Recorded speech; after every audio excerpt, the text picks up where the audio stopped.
bonsoir à toutes et tous. Merci d'être présents et intéressés par cette merveilleuse thématique d'actualité. Je suis Frédéric Jallat. Maintenant, je crois que beaucoup d'entre vous, vous me connaissez, professeur à ESCP, professeur affilié à Sciences Po et en charge avec mon ami et collègue Thierry Colombier des conférences pour l'association IHEDN des auditeurs ou des anciens auditeurs Île-de-France.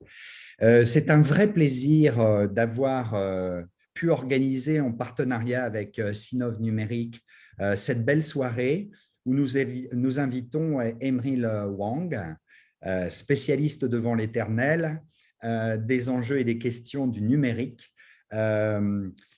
Emril, si j'ai bien compris la thématique qui de toute façon va être très largement traitée parce que vous êtes un multi-instrumentiste, vous allez effectivement faire cet exercice de prospective sur les 5 années qui viennent, puisque en tout cas, la thématique que vous aviez définie, c'était celle des enjeux politiques et géopolitiques du numérique pour la période 2022-2027. J'ai eu le bonheur de vous rencontrer et de vous écouter dans le cadre des conférences à l'Institut des Bernardins, où vous aviez été obligé à un exercice un peu difficile d'un pitch extrêmement succinct, mais vous aviez attiré mon attention et vous aviez sollicité mon envie de vous inviter ce soir. Donc, nous sommes absolument ravis de vous inviter et nous vous remercions à la fois de votre générosité, de votre temps et des lumières qui vont être les vôtres. Je rappelle que, très rapidement, parce qu'une fois encore, votre parcours est multiple et extrêmement riche, que vous avez été directeur du cabinet de Mounir Mahjoubi 2 années. Donc, Mounir Mahjoubi, pour ceux qui s'en souviennent peut-être pas, était secrétaire d'État chargé du numérique.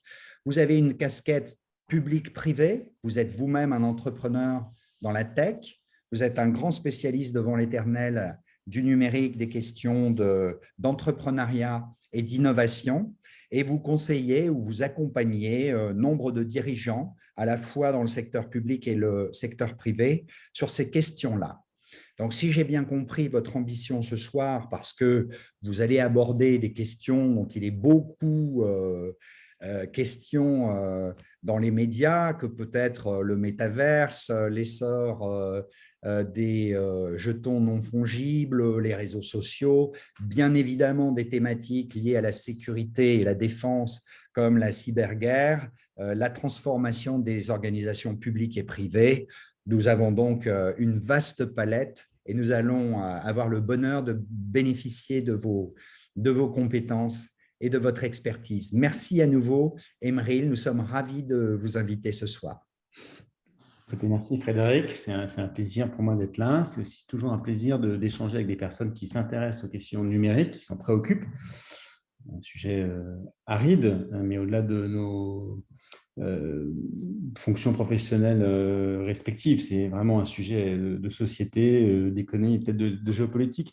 Alors peut-être pour préciser mon parcours, préciser le cadre là, de mon intervention. Donc moi aujourd'hui, depuis 3 ans maintenant, je suis travailleur indépendant. Hein, je suis à mon compte depuis que j'ai quitté la direction du cabinet du secrétariat numérique Mounir Mahjoubi. Je fais 2 choses. Je coach, j'ai une forme de reconversion. Je coach un certain nombre de dirigeants et d'entrepreneurs dans leurs problématiques. Et par ailleurs, je continue à être actif sur un certain nombre de politiques publiques. Donc, soit comme personnalité qualifiée, bénévole, je siège notamment au Conseil scientifique sur le Covid du numérique depuis 2 ans. Je siège depuis quelques mois au comité éthique de la nouvelle agence Viginum, qui a été créée, qui est un service du secrétariat général à la défense et à la sécurité nationale, qui est à côté de l'ANSSI et qui a pour mission de de détecter la manipulation de l'information sur les réseaux sociaux opérés par des acteurs étrangers. Et puis, je coach et je conseille aussi des entreprises sur des questions de politique publique qui peuvent toucher à l'innovation ou au numérique. Ce que je voulais partager avec vous ce soir, bon, déjà, le cadre, je vais essayer de partager le plus librement et le plus sincèrement, au fond, ce qui me préoccupe.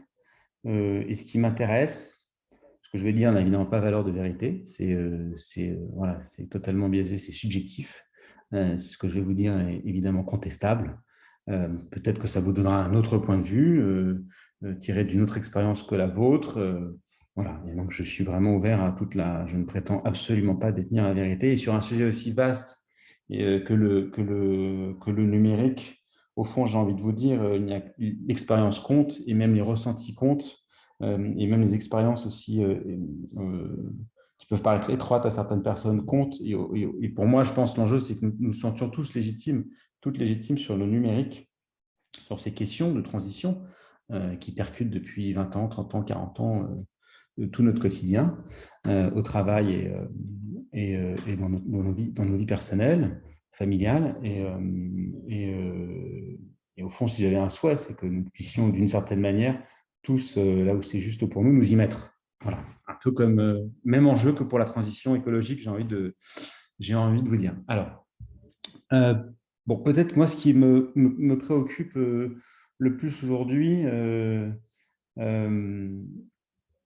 et j'ai passé 7 ans aux États-Unis, à San Francisco et à Palo Alto, où j'étais diplomate économique envoyé par la DG Trésor auprès de l'ambassade de France. Donc, j'étais d'abord à Palo Alto, San Francisco, sur la côte ouest, en plein dans la Silicon Valley. Je suis arrivé en 2005. Et puis après, j'étais conseiller innovation à l'ambassade de France à Washington.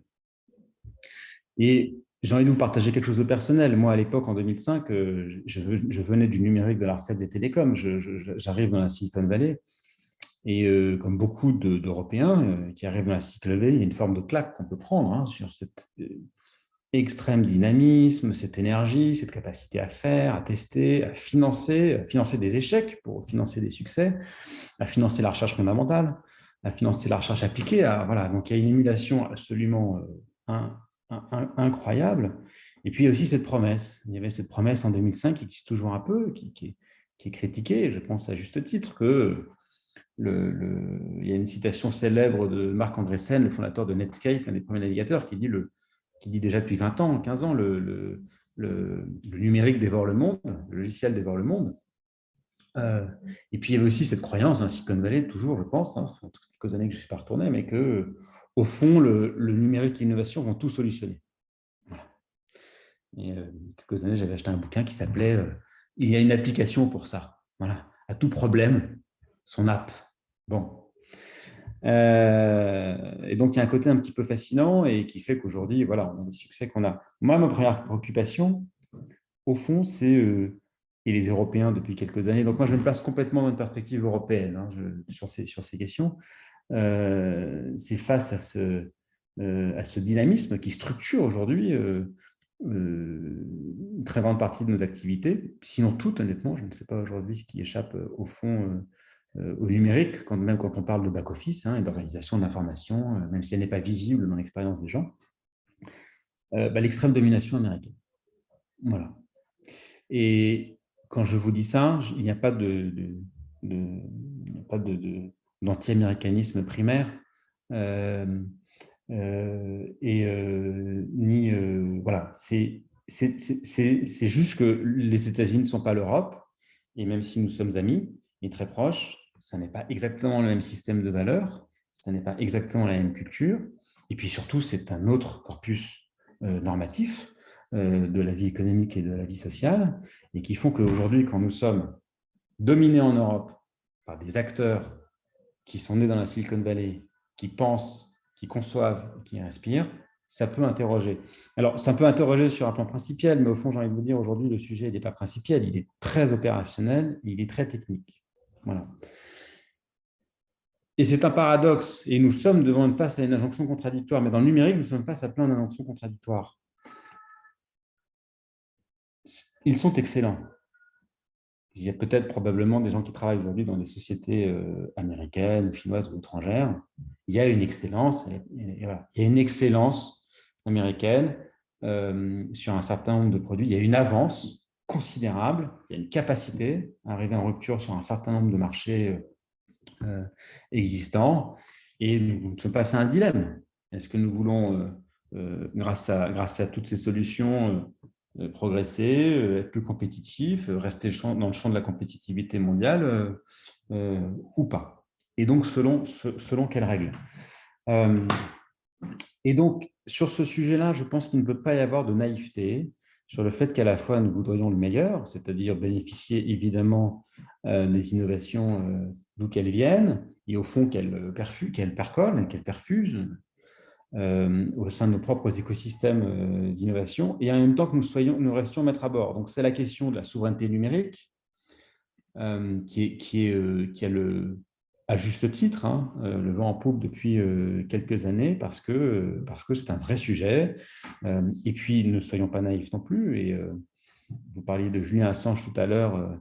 Moi, je pense à Edward Snowden.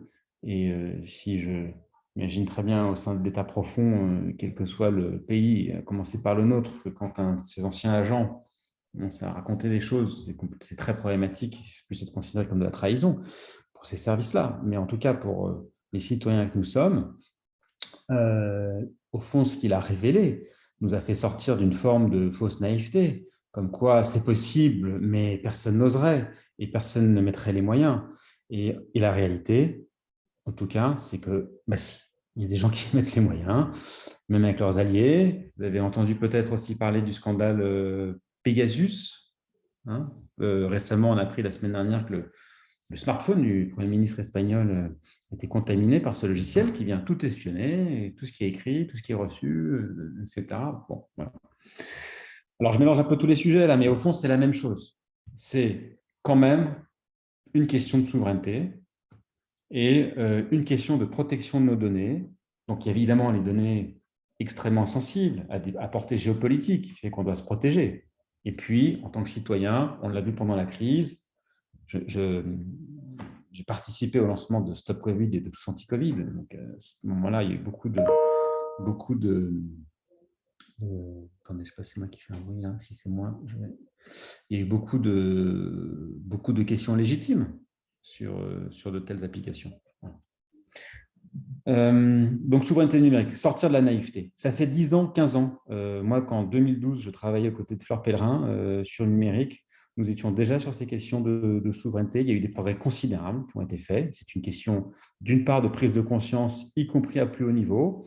Et aujourd'hui, on peut se féliciter que la France a été absolument fer de lance dans 2 textes européens qui viennent poser des jalons en termes de régulation des acteurs numériques, quels qu'ils soient, dès lors qu'ils ont une puissance et une influence considérable dans nos vies et dans nos systèmes, donc DMA et DSA. C'est le début. Voilà, c'est une étape. Moi, je pense que d'ici 5 ans, il faudra aller plus loin.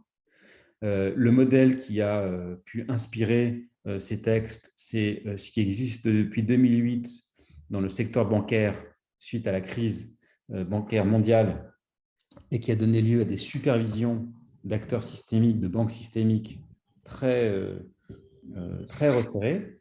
Je voudrais, pour la... Alors, il y a un micro qui est allumé. Pour l'anecdote, sur la supervision bancaire, parce que j'ai travaillé quelques années dans une grande banque française, il y avait des gens qui visiblement n'étaient pas de la culture de la société, qui étaient dans les couloirs. Puis un jour, je demande à un collègue, je dis, qui sont ces gens? C'était à la fois des collègues, on savait que ce n'était pas des collègues. C'était des agents de la Banque Centrale Européenne, voilà, qui étaient dans les tours à la défense de Société Générale et qui avaient leur bureau là-bas. Et oui, parce que en fait, dans la supervision bancaire, la grande stupéfaction, moi qui venais du numérique où rien ne se régule, où chacun fait ce qu'il veut au nom de l'innovation et de la solution, mais dans la banque, il y avait des agents du superviseur dans les locaux, aux frais de la société en question, pour surveiller ce qui se passait. Voilà. Toutes les communications, etc. Et donc, dans certains secteurs absolument clés pour nos économies et pour nos vies, l'Europe, les États-Unis, les grandes puissances ont su mettre en place des régulations extrêmement resserrées de ce qui se passe en y mettant les moyens, et ce n'est pas l'argent du contribuable pour trouver des solutions. Et au fond, le DMA et le DSA, de mon point de vue, s'en inspirent. C'est léger pour l'instant. Enfin, c'est des grandes avancées, mais ce que je veux dire, c'est que le parti pris, c'est de faire les choses intelligemment, c'est pas de casser brutalement quelque chose qui marche. Voilà, on ne va pas prendre des lois européennes interdisant à étrangers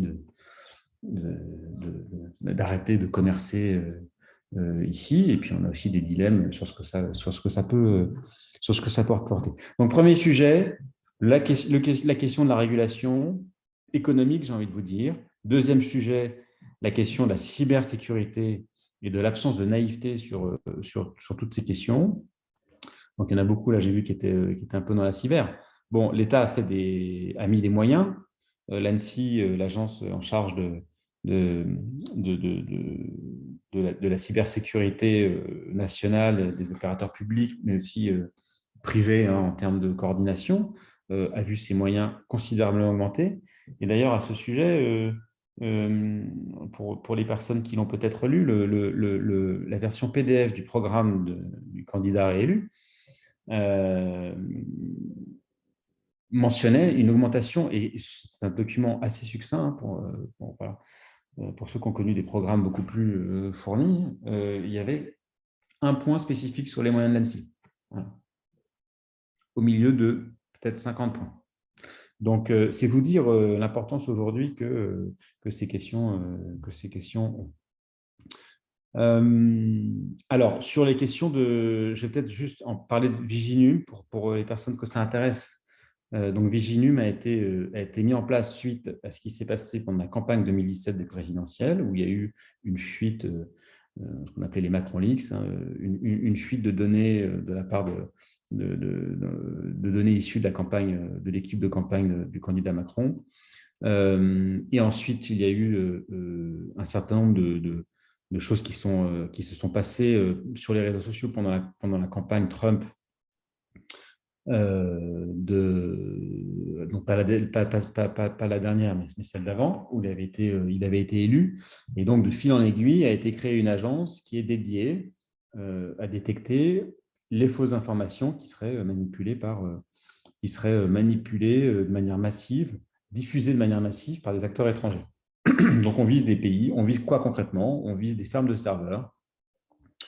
On vise des algorithmes qui vont créer des bots, qui vont créer des faux comptes, qui vont prendre des fausses informations qui sont capables de porter atteinte aux intérêts fondamentaux de la nation, de déstabiliser la démocratie, de déstabiliser une élection, un candidat, voilà, nos forces armées. Hein. Il y a eu quelques semaines, il y a eu, ça n'avait pas encore été diffusé sur les réseaux sociaux, mais les services français ont mis à jour un début d'opération de déstabilisation médiatique pour discréditer les forces armées françaises au Mali. Et donc, cette agence vise à détecter en fait tout comportement anormal, massif sur les réseaux sociaux qui opèrent en France. Voilà. Les détecter, seulement les détecter, et puis ensuite informer les différents services de l'État et l'autorité politique qui prennent chacun dans leur sphère de compétences les mesures appropriées. Voilà. Et tout ça aussi en conformité avec la doctrine de cyberguerre hein, qui a été adoptée en 2018-2019 dans le Conseil de défense et qui vise à avoir posé un certain nombre de réponses face à des agressions ou à des ingérences et des réponses donc, qui peuvent être de même nature et à poser une doctrine. Voilà. Donc ça, c'était vraiment la partie menace. Menace vue d'extérieur. Et donc, je l'ai déjà dit, mais je le redis, je pense qu'il faut aller beaucoup plus loin sur ces 5 prochaines années. On ne peut pas considérer en l'état qu'on est assez loin. Et au fond, tous les opérateurs, mais y compris européens, hein, je fais juste un aparté, c'est vraiment la question de la défense de l'intérêt général. Je ne sais pas si je vais prendre un exemple volontairement provoquant en nommant une entreprise, mais il y a peut-être des salariés ou des partenaires de cette entreprise, mais je vais prendre Thales, qui est un de nos fleurons en matière de défense, en matière de cyber, en matière de numérique. Si demain Thales prend pour je ne sais quelle raison une passe considérable quelque part, un tracteur, est-ce qu'on va se satisfaire qu'au fond, l'autorité politique perd une partie de sa souveraineté ou de sa légitimité ou de son pouvoir d'agir parce que nous serions face à un géant? Moi, je pense à titre personnel que ça n'est pas acceptable. Et au fond, la réponse de régulation face aux grandes banques systémiques européennes depuis 2008, c'est également ça. C'est-à-dire, nous avons besoin de vous. Vous jouez évidemment un rôle considérable, structurant pour nos vies économiques et sociales, mais on ne peut pas vous laisser tout faire. Voilà. Et dans le numérique, n'attendons pas une crise comme nous avons vécu la crise financière de 2008.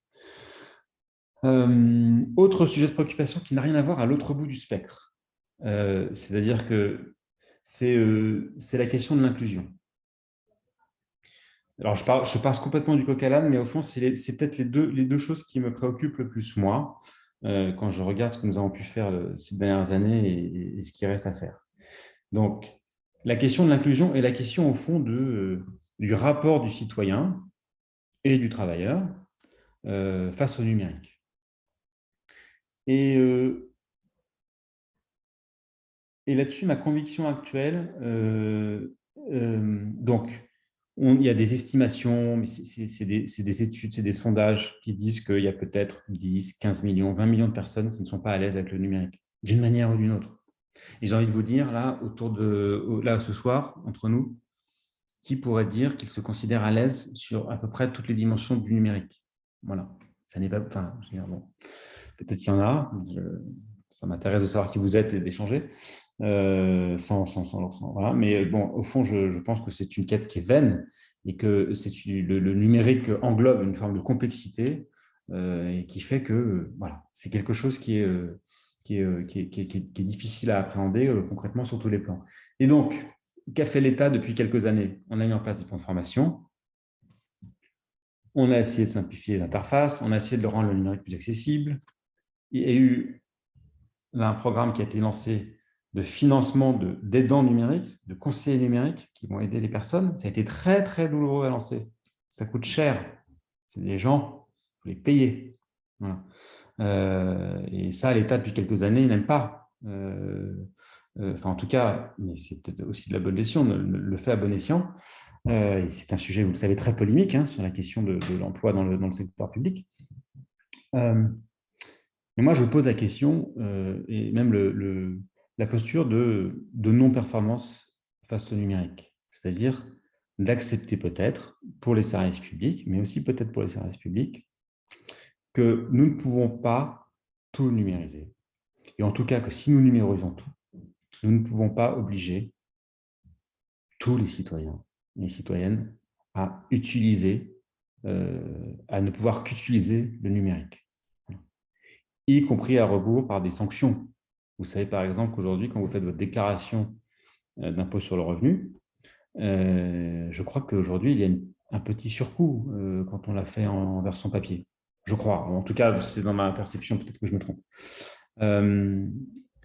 Mais donc, il y a une forme, c'est une très légère discrimination, et voilà, en fait, c'est une réduction d'impôt pour ceux qui, je crois, je ne sais plus si ça existe encore. Il y a en tout cas un délai de remise de ces déclarations qui est plus long lorsqu'on la fait en ligne que lorsqu'on la rend sous format papier. Oui, déjà. Absolument.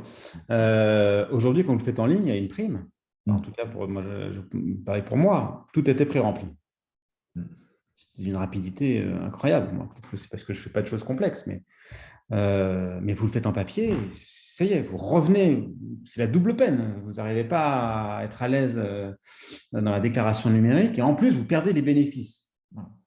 Et donc, sur les questions d'inclusion, qu'en matière de politique publique et notamment dans ce qui touche à la vie quotidienne, on puisse complètement accepter, et je sais que le président de la République, enfin en tout cas le candidat dans la campagne en a parlé, que c'était une préoccupation, et qu'au fond, on puisse s'organiser, y compris si ça coûte, pour qu'il y ait le droit de ne pas utiliser le numérique.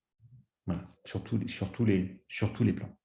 Et ça veut dire mettre des personnes dans des guichets, qu'elles-mêmes soient formées, qu'elles-mêmes aient accès à tous les systèmes d'information nécessaires, y compris d'autres administrations pour aller chercher des pièces, etc.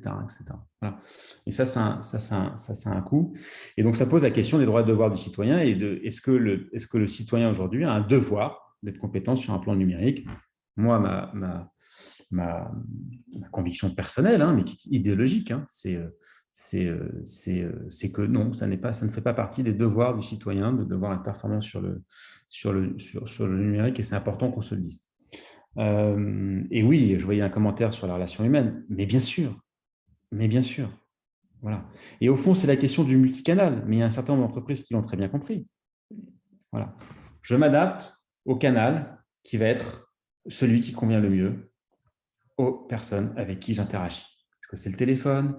Est-ce que c'est une relation physique à un guichet, dans un lieu physique? Est-ce que c'est le numérique? Petite anecdote qui n'a avec le numérique. Il y a quelque temps, il y a une chaîne d'hypermarchés, puisqu'on parlait de lien social, qui a créé, vous avez tous vu les caisses automatiques. Voilà. Donc, il y a les caisses automatiques maintenant. Là, on est sûr de parler à personne, et puis que ça va peut-être être plus rapide. Mais il faut se former, voilà. Et il y a une courbe d'apprentissage. Il y a les caisses avec le personnel de caisse que l'on connaît. Et ce système marché a fait 2 types de caisses avec les personnels de caisse. Il y a la caisse blabla et la caisse normale. Donc, il y a les caisses automatiques pour les gens très rapides.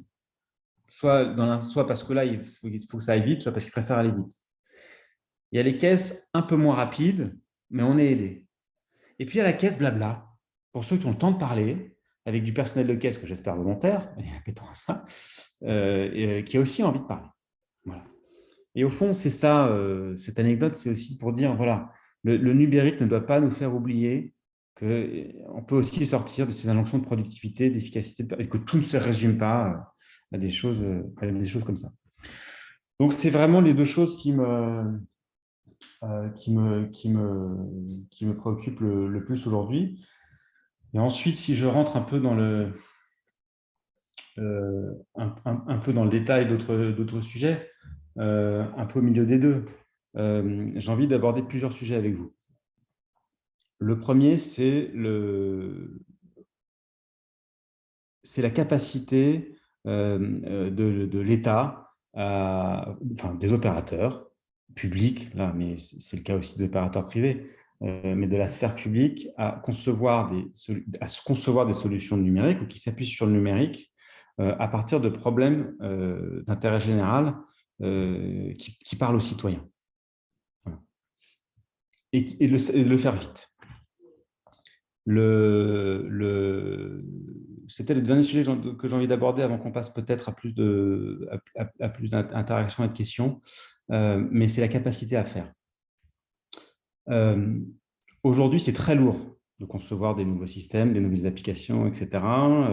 Et les grands opérateurs publics et privés s'y sont cassés les dents sur certains projets. Il y a des projets qui coûtent des centaines de millions, qui coûtent aux contribuables, hein, mais qui rapportent aussi aux gens qui ont travaillé dessus, hein, donc bon. Mais qui coûtent aux contribuables ou qui coûtent aux actionnaires, et en tout cas qui sont des pertes parfois sèches d'énergie et de ressources et de budget parce que le projet numérique n'aboutit pas. Et puis aussi, il y a cette question de comment arriver à solutionner des petites choses très concrètes et beaucoup plus modestes, hein. Donc, il y avait vraiment la vision top-down avec les grands projets, et puis la vision bottom-up où, au fond, et pour ceux qui sont et celles qui sont informaticiens ou familiers des questions d'architecture IT, dès lors qu'on a mis en place des référentiels communs et qu'on est au fond sur des architectures globales de microservices, de microservicisation par API, pardon pour le jargon, on peut se permettre de construire des projets petits, et puis ensuite c'est comme des Lego, parce que comme les systèmes se parlent via des API, des interfaces de communication, et on peut ensuite construire quelque chose de plus gros. Et depuis quelques années, hein, c'est structuré dans les directions, donc dans les ministères se sont structurés un certain nombre de directions numériques. Et puis à côté des grands projets, se sont développés un certain nombre d'applications. Ça ne suffit pas aujourd'hui. Il n'y a pas assez de moyens, il y a un problème de recrutement, il y a un problème RH. Et puis, il y a aussi un enjeu quelque chose qu'on a peut-être un peu oublié ou que c'est bien de rappeler en matière d'innovation. quand un Facebook réussit, il y en a des milliers qui ont échoué. Il n'y a absolument rien de linéaire dans l'innovation et le numérique, y compris pour des applications extrêmement simples. Et donc, c'est vraiment la méthode de l'entonnoir qui, empiriquement, fonctionne. Il faut laisser plein de projets se planter, enfin en tout cas démarrer, et puis ensuite remettre les ressources et se concentrer, débrancher ceux qui ne donnent rien pour X ou Y raison, et se concentrer sur ceux qui ont l'air d'être sur quelque chose parce que ça fonctionne, parce que l'équipe tourne, parce qu'elle arrive à expérimenter des choses et au fond à prototyper quelque chose qui a l'air de répondre aux problèmes donnés et à un vrai problème. Et ça, en fait, mon point là-dessus, c'est que je pense que la sphère publique n'y arrivera jamais autant que la sphère globale, sans l'opposer à la sphère privée. Et donc, il y a la question de comment faire appel à l'ensemble des capacités innovantes d'un pays pour résoudre des problèmes d'intérêt général. Alors là, je vais parler d'un problème très précis parce que c'est ce qui me préoccupe en ce moment. Et je pense que ça fait écho à ce qui a été un petit peu évoqué dans la campagne, remettre de la démocratie, redonner du pouvoir aux citoyens. Et ce n'est pas juste une question peut-être de grand débat permanent. C'est vraiment la question des initiatives citoyennes. Donc, moi, en ce moment, je travaille notamment Base Impact, qui travaille beaucoup sur ces questions d'initiatives citoyennes et qui a été créé par Paul Duhan. Base Impact, par exemple, pendant la pandémie, a créé quelque chose qui s'appelait Briser la chaîne et qui est une application très simple sur mobile ou sur site internet et qui permettait à une personne qui était cas positif, testé positif au Covid, c'était une aide à se remémorer qui on avait rencontré pendant la phase où on aurait pu être contagieux et à les informer, très simplement. Donc, cet outil a été développé par une association. Et puis ensuite, l'assurance maladie, qui a dû faire face à un flux considérable de cas contacts à gérer, a intégré Briser la chaîne à son dispositif global de traitement des cas positifs et des cas contacts pour essayer de casser les chaînes de contamination. Autre exemple très connu, Covid Tracker avec Guillaume Rosier. Moi, aujourd'hui, je suis au conseil scientifique. J'ai accès à des documents qui sont publics, délivrés par les autorités de santé qui suivent la pandémie au jour le jour. Je n'ai jamais... La meilleure interface dont je dispose aujourd'hui, c'est Covid Tracker, parce qu'ils ont mis toute une série de graphiques, d'outils de visualisation qui font que la donnée, pour moi en tout cas, elle est beaucoup plus lisible sur Covid Tracker, qui ont eux-mêmes accès aux sources publiques grâce à l'open data et sous un format lisible des autorités qui l'ont mis à disposition. Il y a plein d'exemples comme ça. Et aujourd'hui, en fait, la difficulté qu'on a, c'est que la sphère publique ne sait pas encore, n'a pas posé de cadre pour organiser cette émergence de projets, qu'elles viennent d'associations, qu'elles viennent de groupes de citoyens informels, qu'elles viennent d'entreprises qui, peut-être au bout d'un moment, ne trouvent pas de modèle économique. Et donc, la sphère publique ne sait pas organiser ça et ne sait pas non plus les intégrer, les acquérir et les intégrer. On a encore eu, mais peut-être que je me trompe, et si je n'ai pas l'information et que quelqu'un là dans l'auditoire, merci de me le dire, mais je n'ai pas le souvenir que l'État ait acquis et acheté une solution à une assoce, à une entreprise, etc. Acheter vraiment au sens d'acquérir. Et là, je ne parle pas de commande publique et de marché public. Vous voyez, c'est très différent. Il y a une très grande différence en disant, voilà, on va faire un grand projet, ça va être très compliqué, on n'a pas toutes les ressources, on va passer un marché public et puis vont répondre des sociétés expertes dans les réponses aux commandes publiques et vont développer quelque chose. Ça, c'est une voie. Il y a une autre voie qui, à ma connaissance, n'est pas explorée, c'est l'acquisition pure et simple. Et il n'y a pas 36 000 manières d'innover. D'ailleurs, si on revient sur les GAFA, Google, Apple, depuis 20 ans, 30 ans, acquièrent peut-être 1, 2, 3 entreprises chaque semaine, plus ou moins grandes, des très grandes, mais des toutes petites. Apple a racheté des boîtes françaises d'ailleurs, des boîtes qui étaient spécialisées dans l'optique, etc., etc. Donc, si les géants du numérique, les boîtes les plus innovantes au monde, sur un plan opérationnel, ont processé une capacité d'acquisition de l'innovation à l'extérieur pour toujours rester les meilleurs, voilà. Est-ce que ça ne mérite pas de s'interroger sur cette pratique et de l'importer au sein de la sphère publique pour pouvoir faire la même chose? Il y aura des grincheux qui vont dire que l'État va se planter parfois et acheter et à mal acheter. Ben, je suis sûr que Google et Apple ont aussi mal acheté des choses. Voilà. Donc, ça fait partie aussi de la vie économique. Mais donc, pour résumer, je ne sais pas s'il y a une cohérence dans mes propos. J'ai le sentiment de passer un peu du coq à l'âne sur les différents sujets. Mais si je devais peut-être essayer de faire une synthèse et de rationaliser avant de laisser la place aux questions, c'est pas de naïveté, régulation et peut-être à la fois la plus agile et la plus intrusive possible. Voilà. Ça veut dire aussi laisser l'expérimentation. Moi, je m'interroge aujourd'hui sur le rôle de la CNIL, qui à la fois joue un rôle extrêmement important pour la protection de nos données, mais qui en même temps peut se retrouver à interdire beaucoup de choses, sans nécessairement de légitimité démocratique. Je donne une anecdote. La carte d'identité française nationale est au nouveau format européen depuis 1 an. Elle contient une puce. Cette puce va nous permettre de s'authentifier et de s'identifier en ligne sur un certain nombre de sites publics ou privés. Voilà, donc ça va renforcer la sécurité de l'authentification et de l'identification. La CNIL, par exemple, a refusé la reconnaissance faciale. J'ai un avis personnel, mais il n'a aucune valeur. Enfin, je veux dire, il n'a pas plus de valeur qu'un avis personnel. Et vous en avez probablement un. Moi, je ne sais pas si la reconnaissance faciale, c'est bien ou c'est pas bien. Bon, je vous avoue, quand je suis allé en Chine la dernière fois et que pour rentrer à la conférence d'Alibaba, on m'avait scanné mon passeport et la porte s'est ouverte toute seule parce qu'il a reconnu mon visage, ça a fait bizarre.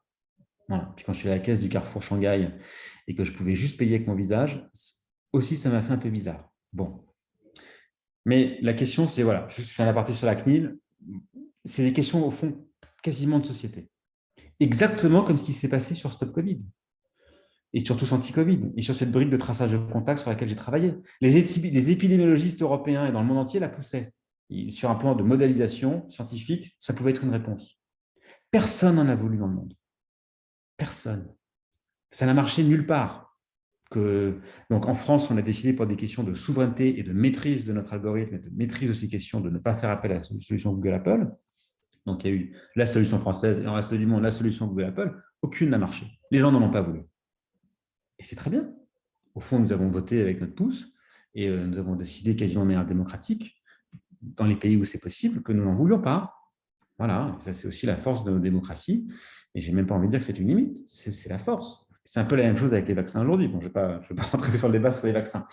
Mais c'est vraiment des questions quasiment éthiques et c'est des questions de société que touche le numérique. Mais donc, régulation, inclusion.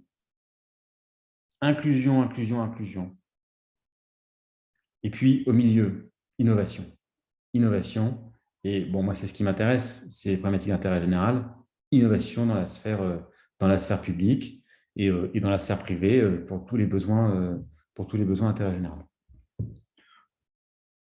Voilà, je m'arrête là, Frédéric, peut-être. En tout cas, Emeril, merci beaucoup. C'est vrai que vous avez abordé des questions diverses et variées. Je vois déjà qu'il y a un certain nombre de questions dans le chat que je peux demander, par exemple, à Émilie de poser, hein, puisqu'elle a une question sur un des éléments que vous avez abordés. Émilie, vous voulez poser votre question à Emeril? Il s'agissait… Oui, Oui, pardon. Allez-y, Émilie. bonjour. C'était une remarque. Alors, je trouve ça passionnant, mais merci beaucoup. Je suis fondatrice d'une start-up qui est incubée au campus cyber. Donc, c'est ces choses qui me parlent bien, puisque notre ambition est de construire des solutions cyber innovantes et souveraines. Donc, on a la chance aujourd'hui d'être quand même, de bénéficier de ce grand plan national cyber d'1 milliard d'euros qui nous permet voilà, de démarrer. Bon, 2 points sur le sujet de la confiance numérique, qui est un sujet sur lequel on travaille nous beaucoup, puisqu'on travaille sur de l'authentification forte sans mot de passe, avec l'ambition notamment de permettre à des personnes en situation de handicap de s'authentifier en toute sécurité. Et c'est clair que c'est un vrai sujet aujourd'hui. Alors, je donnais l'exemple de la RATP et de la SNCF, parce que j'ai pris le train la semaine dernière, j'ai pris le TER très exactement, et la borne ne marchait pas. Et un contrôleur m'a gentiment expliqué qu'en fait, de toute façon, les bornes, c'était fini et qu'il faudrait maintenant passer par l'application Oui SNCF. Sachant que Oui SNCF a récemment migré sur le cloud, sur 2 clouds américains. Comme ils avaient du mal à choisir entre Amazon et Microsoft, ils ont pris les 2.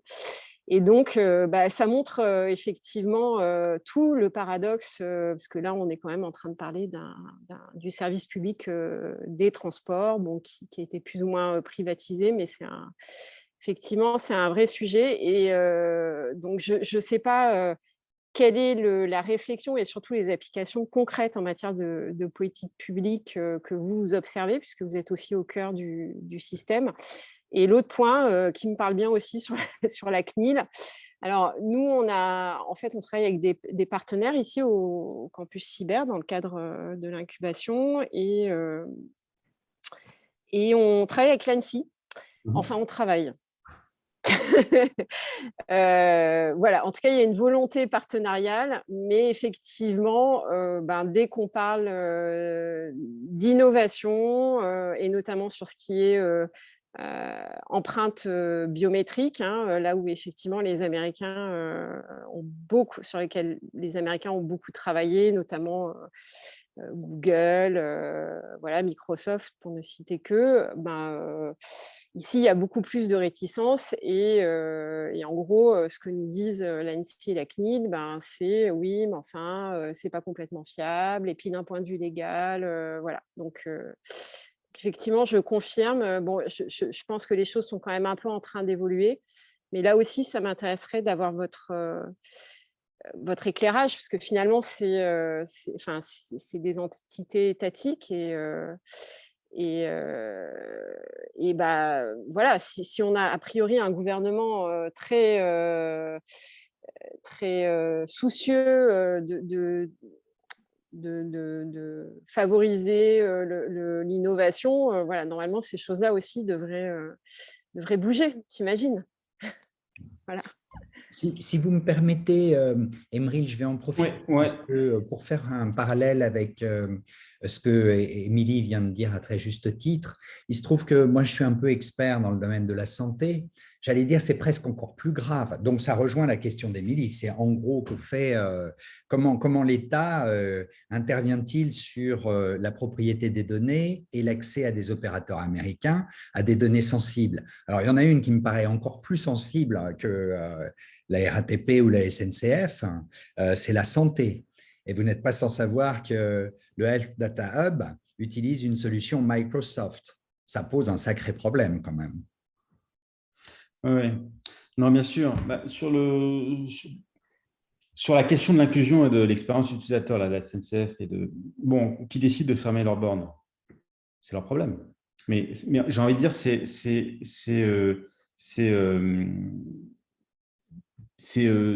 leur problème, et ils n'ont pas, de mon point de vue, ils n'ont pas à l'imposer à l'utilisateur.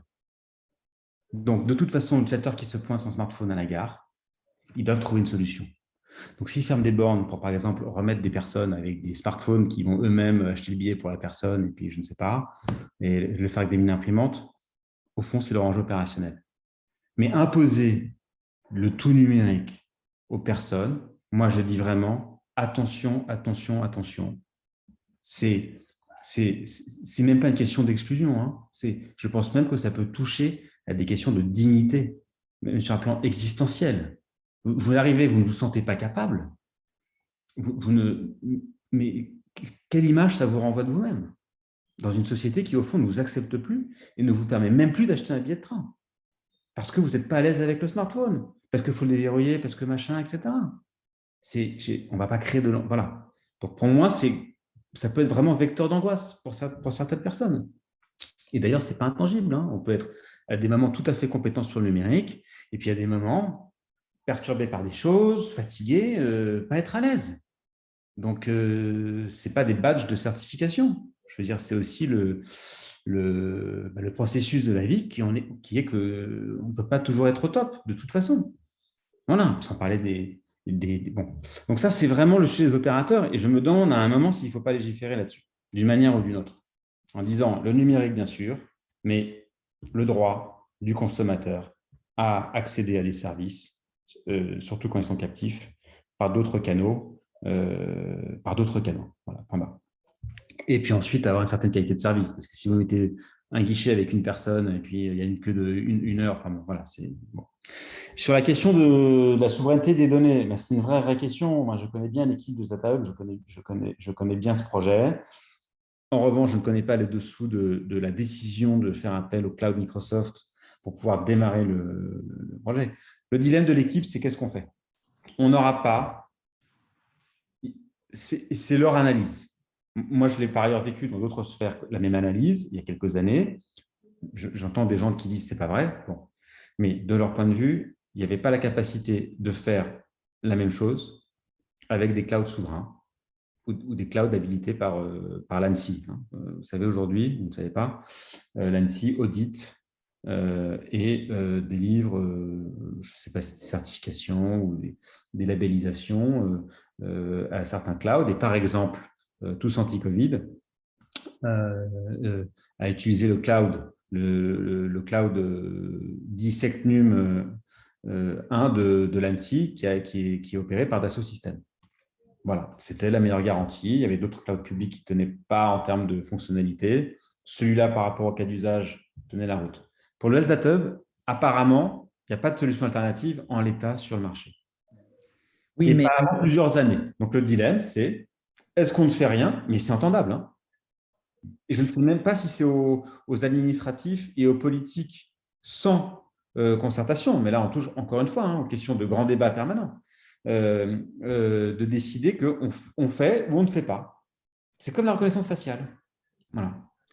Mais du coup, on aboutit à des paradoxes. Si on continue sur la santé, la France avait une base de données de santé extraordinaire. Elle l'a toujours, mais enfin, ce que je veux dire, c'est qu'il y avait une capitalisation dont peu de pays pouvaient se prévaloir.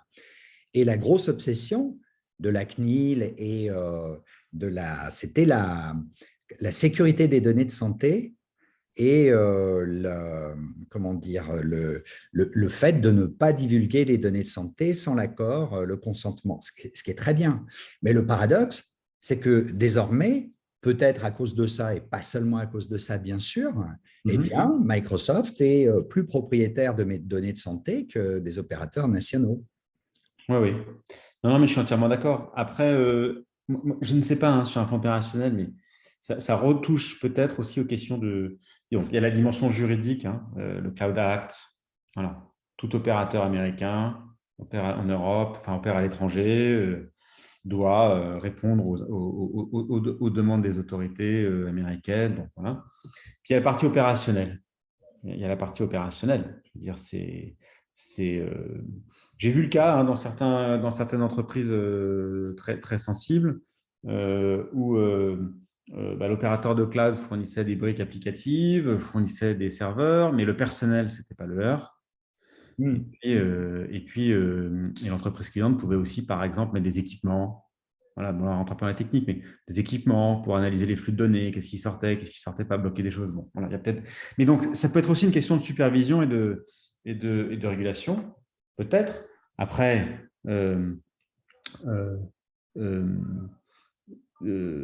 les services les plus sensibles de l'État ne font pas appel à l'extérieur.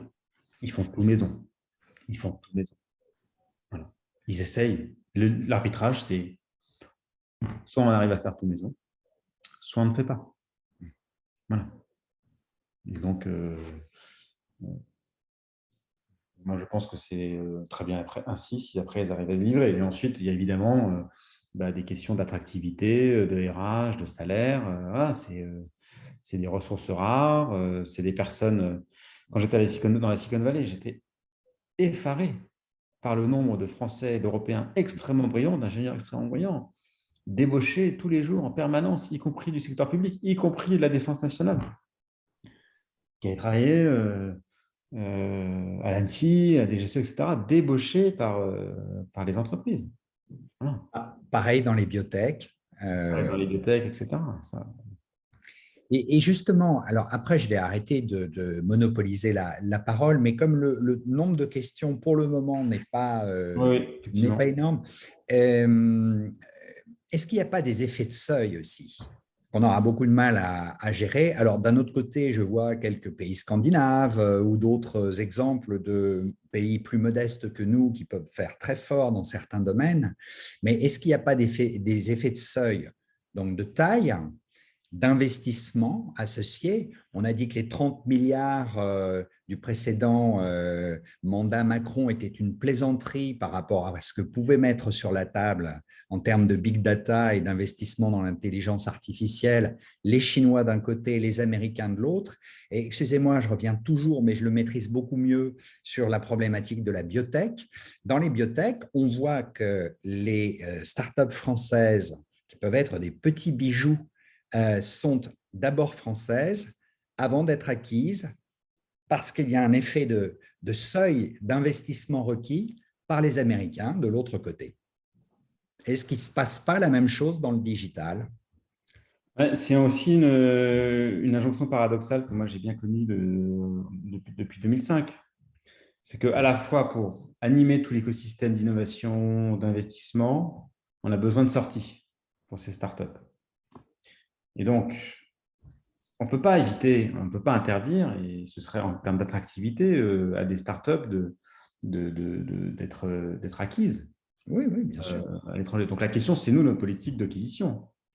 C'est pour ça que votre idée de dire que l'État pourrait être interventionniste au sens financer ou acquérir des bijoux, moi, me semble assez sensé. Je pense que ça doit être compliqué et comme vous le disiez, il y aurait beaucoup de critiques faites à l'État qui investirait dans des bijoux technologiques au détriment, par exemple, des investissements sociaux, mais c'est aussi une manière de garder notre souveraineté nationale, puisque vous avez utilisé le mot.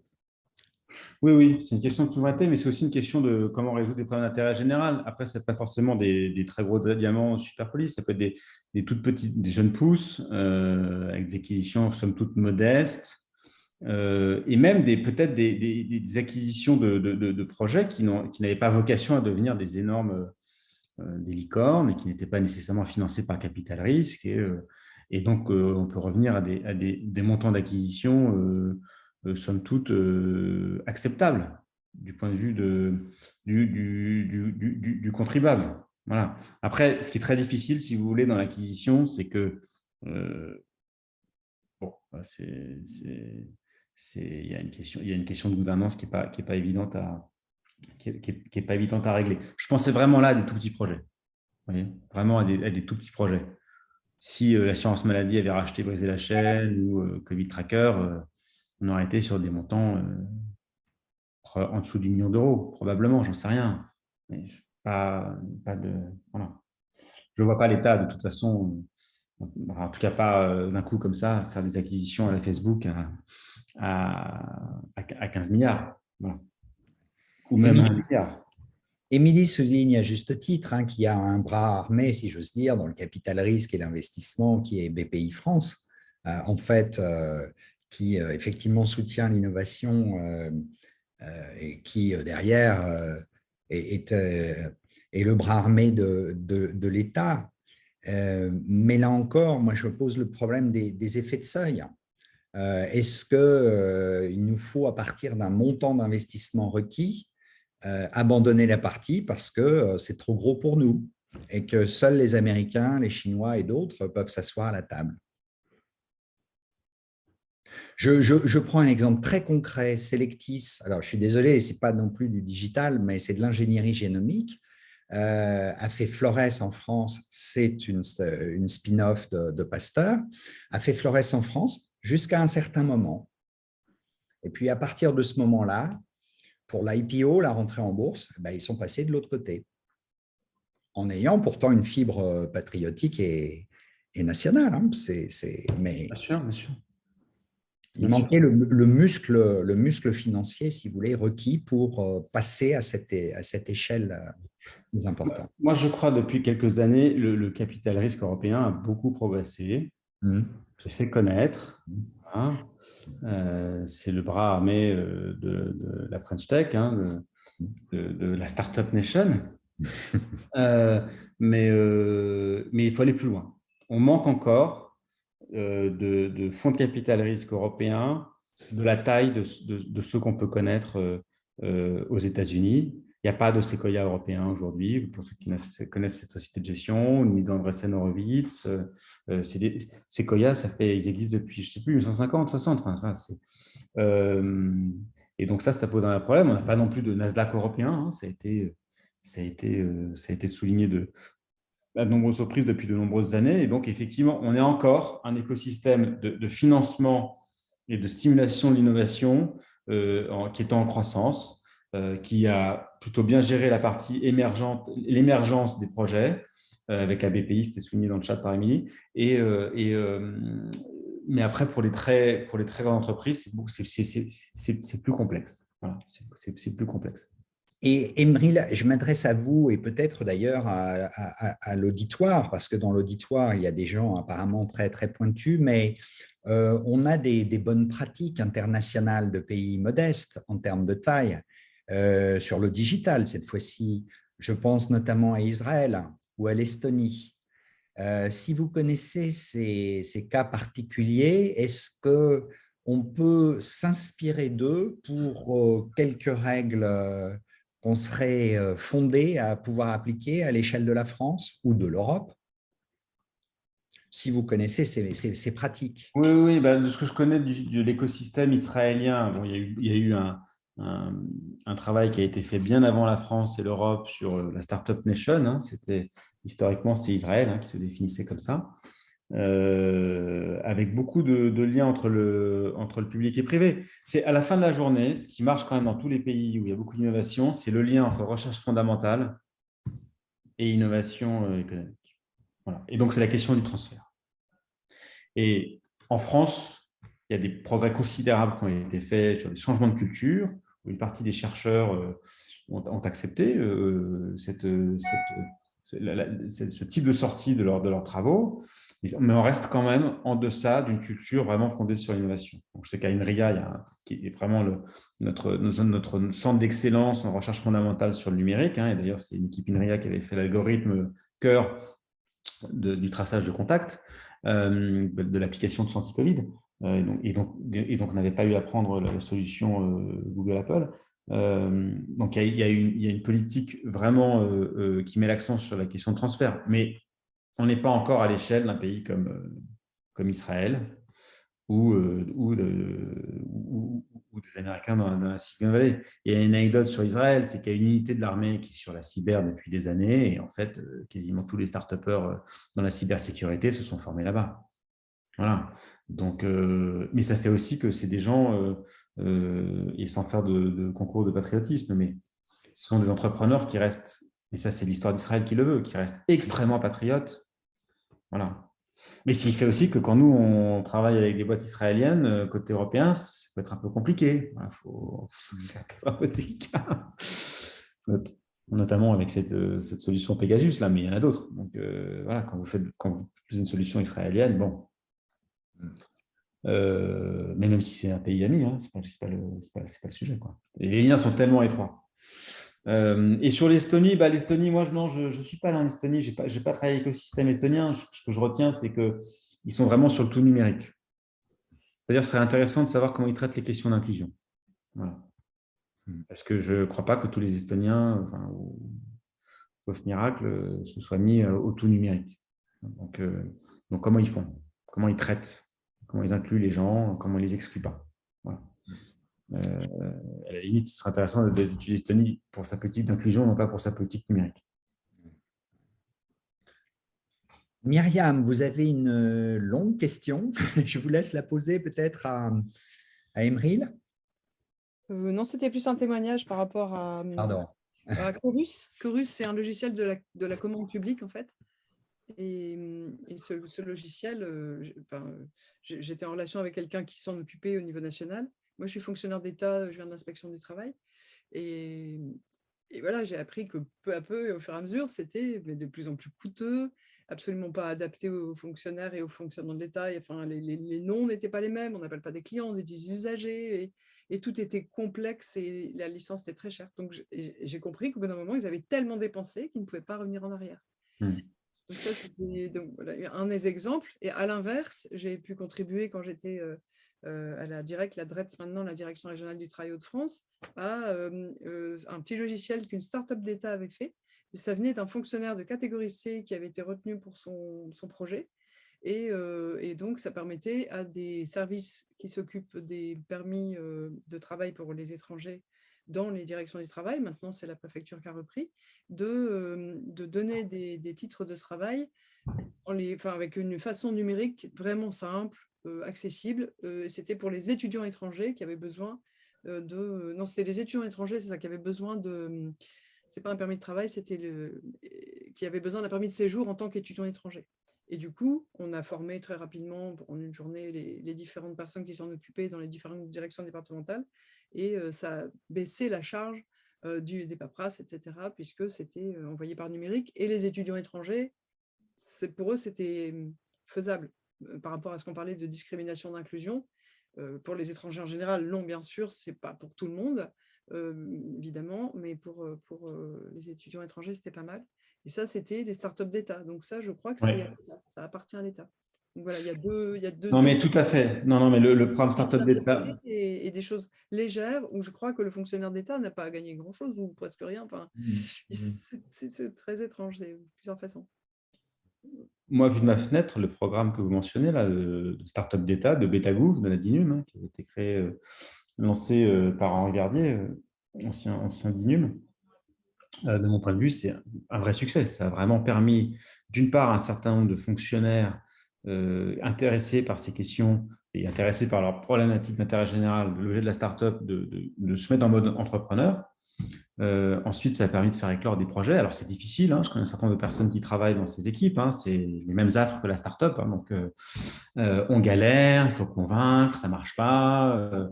Dans l'équipe, il y a des tensions. Oui, c'est la vie, c'est des relations humaines. Et en même temps, moi, je vais vous dire, je trouve que, il se trouve que ça marche. Ça marche sur un plan technique et opérationnel. Voilà. C'est vraiment la vision bottom-up, on part du terrain. Et ensuite, je trouve aussi que ça redonne beaucoup de pouvoir d'agir aux agents de l'État. Oui. Et donc, tout le monde ne va pas devenir entrepreneur au sein de l'État, mais voilà, il y a suffisamment de monde et de profils différents pour qu'on puisse en trouver. Puis il y a aussi des personnes qui viennent de l'extérieur qui viennent muscler les équipes et transmettre des savoir-faire très opérationnels. Privé, de manière concrète. Oui. On travaille ensemble et ça fait du bien aussi. Tout à fait. Et donc, ça n'est pas juste l'État qui réglemente, l'État qui régule, l'État qui légifère. C'est l'État qui fait, c'est l'État qui invente, qui crée, qui essaie de trouver des réponses. Et c'est pour ça que… Comment ? Les agents qui sont sur le terrain, oui, tout à fait. Faire améliorer le produit, ce qui est très rare en fait. En général, ça tombe d'en haut, il faut faire, et puis on fait remonter, oui, mais vous comprenez, c'est décidé là-haut. Voilà, là, c'est vraiment un travail, une co-construction, c'est intéressant.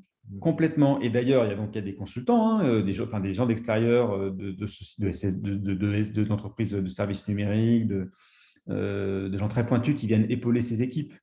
Et moi, je trouve que c'est un mode, je le trouve, si vous voulez, vraiment préférable à d'autres modes de recours à des consultants. Voilà, on a suivi le rapport sénatorial sur cette question du recours aux consultants. On a besoin de talents extérieurs, ce n'est pas le sujet. La question, c'est les modalités. Et pour moi, c'est des questions de gouvernance et c'est des questions de maintien de l'appropriation, chacun dans son rôle. On ne peut pas demander, chacun ses choix, on ne peut pas demander à des entreprises externes ni à leurs collaborateurs, au fond, d'incarner l'intérêt général. C'est tout. Sinon, qu'ils rentrent dans l'administration. C'est simple, quoi. En revanche, qu'ils apportent leur savoir-faire opérationnel, qu'ils apportent leurs outils, leurs techniques, leurs algos, bien sûr, mais chacun son rôle. Voilà. Bon, moi, je ne suis pas entré dans le détail du rapport etc. Je ne peux pas vous dire si telle société de cabinet de conseil, c'était comme ça ou telle autre, j'en sais rien. Mais pour moi, il y a vraiment un enjeu de gouvernance, là-dessus. Et ensuite, sur les grands projets, il faut savoir tuer les grands projets. Voilà. C'est comme quand vous appelez, vous savez, c'est comme quand vous appelez un taxi ou un VTC. Voilà. Puis il ne vient pas. Puis il vous dit j'arrive. Puis il ne vient pas. Ce n'est pas parce que vous avez attendu beaucoup que les chances qu'il vienne augmentent. Ce n'est pas parce qu'on a dépensé beaucoup sur un projet que le projet va aboutir. Voilà, c'est tout. Mais c'est humain. Voilà. Donc, c'est la question en quotidien pardonnez-moi l'expression, de prendre sa paume, d'accepter son échec. Et au fond aussi, culturellement, au sein des grandes organisations publiques et privées, d'accepter l'échec, ce qui reste encore un très, très grand sujet. Pour l'anecdote, quand j'étais Société Générale, j'étais directeur d'innovation du groupe, il se trouvait qu'on me remettait des prix de l'innovation, etc. J'avais proposé au DG de créer le prix de l'échec le plus utile, plus bénéfique. Bon, mais écoute, non, là, tu pousses là, c'est pas possible. On peut pas. Non, on peut pas. Bon. C'est un changement de paradigme, mais ce serait vraiment intéressant. Oui, c'est un changement de paradigme. Parce que ça permet effectivement une chose. D'ailleurs, on a tous appris dans nos vies, enfin, je suis coach interne au ministère du Travail, mais on a tous appris dans nos vies que ce qui nous a fait le plus grandir, mais c'est là où on s'est planté. C'est nos échecs. Évidemment. C'est nos impasses, parce que là, on a trouvé dans la créativité, on a fait autre chose, ou alors grâce à ça, il y a d'autres opportunités. Sur le coup, c'était dur, mais ce n'est pas la facilité qui fait grandir. Exactement. Donc, échouer vite. Et il y a des projets, honnêtement, quand à un moment on atteint, je ne sais même pas, moi je viens d'une culture, mais elle est tout à fait contestable, et d'une expérience, d'une pratique, où je ne crois pas aux grands projets. Je ne crois pas aux grands projets. Il y a des énormes enjeux d'urbanisation de toutes les solutions informatiques et numériques, d'architecture, pour que, je parlais tout à l'heure de microservices, pour que les petits services se parlent entre eux, puissent se faire appel les uns les autres, mais je ne crois pas aux grands projets. Voilà. Même dans la manière de faire, je n'y crois pas, et je pense au fond qu'on devrait arrêter. Voilà. Vous me permettez d'intervenir? Bien sûr. Donc, Olivier Lys, Innov Numérique. Donc, je représente plutôt les petites sociétés de services, pas trop les grandes que j'apprécie assez moyennement. Il se trouve qu'on est quelques-uns à être au cœur du projet Chorus, justement, parce qu'on est consultants SAP. Donc, je vais me permettre d'être un peu contradictoire par rapport à ce que vous venez de dire. C'est en aucun cas un échec, en fait. Il faut comprendre la complexité du sujet qui a été mis en place, c'est dans un délai qui est tout à fait raisonnable. Je vais comparer ça au plus gros client au monde qui s'appelle Nestlé, qui a 150 000 utilisateurs dans ce système-là. Ils ont mis 22 ans à mettre ce que Bercy a mis 5 ans à mettre en place. Il faut bien comprendre la complexité. Donc, on est d'accord qu'il y a des problèmes de wording, pour parler français. J'ai travaillé à la Poste. On a failli avoir une grève pendant 6 semaines parce qu'on voulait appeler un centre de profit un profit center. Déjà, le mot centre de profit français, c'était compliqué. Alors, le mot profit center, ça a été une catastrophe. Donc, ce qui est indécent, c'est pas ce qu'on est en train de mettre en place, c'est les gens qui n'évoluent pas. Je vais être très direct là-dessus. Donc, il y a une grosse complexité à mettre dans des ministères qui n'avaient pas l'habitude de travailler ensemble, etc. Donc, le projet, pour plusieurs raisons, n'est surtout pas un échec. Il y a des surcoûts considérables. Donc, je suis toujours le premier à critiquer les grands cabinets qui placent 5 personnes quand une demi peut faire le boulot. Bon, ça, on est d'accord, ça dérape. Okay. Bon. Il n'y a pas assez de contrôle. On est d'accord. Il y a eu une polémique il y a quelque temps sur un cabinet, malheureusement américain, mais peu importe, qui dépensait un peu trop d'argent pour l'Élysée. Bon, passons. C'est des petits surcoûts. C'est pas par rapport à l'enjeu. Il faut comprendre que quand on met des logiciels de cette taille dans des groupes industriels, donc qui sont des grands projets de fait, on regarde d'abord les économies qu'on va au bout. Alors parfois c'est de la casse sociale, on est d'accord, c'est pas bien, mais c'est une réalité. Là, c'était pas du tout le sujet. Le sujet, c'était de comprendre comment aller chercher des gains financiers. Et il faut juste imaginer que sans SAP, il n'y aurait jamais eu autant de redressements fiscaux. C'est ça, il faut oublier. C'est des croisements de données. Donc après, il n'y a pas que SAP, il y a d'autres outils pas très français, on est d'accord, mais peu importe. Un certain nombre d'outils qui ont permis de gérer du big data. Hein, il y a eu un énorme effort des agents pour. Bon, voilà, c'est comme le prototype d'un grand projet qui a marché, avec évidemment beaucoup de dérapages.